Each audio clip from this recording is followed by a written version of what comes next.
பெத்தாச்சு. அப்ப ஒரு வருஷத்துக்கு போக முடியும். அப்படியா? ஆமா, அப்புறம் போய் வேலைக்கு சேர்ந்த உடனே 6 மாசம் லீவ் எடுக்கணும்ல. அப்ப 6 மாசத்துக்கு எதுக்கு போயிட்டு இருக்கீங்க? மெட்டர்னிட்டி லீவ் எடுக்கணும்ல நம்ம. மென்டாலிட்டி லீவ் இல்ல, அது மெட்டர்னிட்டி.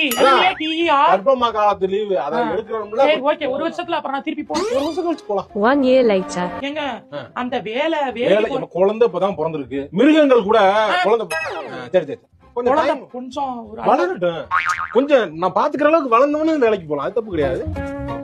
ஏங்க பாப்பாவுக்கு 2 வயசு ஆயிடுச்சு, இப்ப வேலைக்கு போவா? 2 வயசு ஆயிடுச்சு. ஸ்கூலுக்கு இது பண்ணி போகணும். அதெல்லாம் இருக்கா இல்லையா? இன்னும் 4 அடுத்த மாசம் வருஷம் போவா? 4 மாசம் நீ பொறுத்துக்க. 4 மாசம் 4 மாசத்துல நீ வேலைக்கு நான் போய் சரி, நான் okay. ஏற்பாடு பண்றேன். Okay okay. Many months later. ஏங்க வேலி ஓகே சக்சஸ். 2வது குழந்தை ஃபார்ம் ஆயிடுச்சு. இப்போ நீ சொல்லுமா, திருப்பி நீ வேலைக்கு சேர்ந்தனா? 1 eternity later. ஏமா என்ன? 2 குழந்தை பிறந்துருச்சு. ஆமா. 2வது குழந்தைக்கு 2 வயசு முடிஞ்சிருச்சு. சரி. இப்ப வேலைக்கு போகணும்னு ஆசைப்பட்டீங்க. வேலைக்கு போறியா? எப்படி?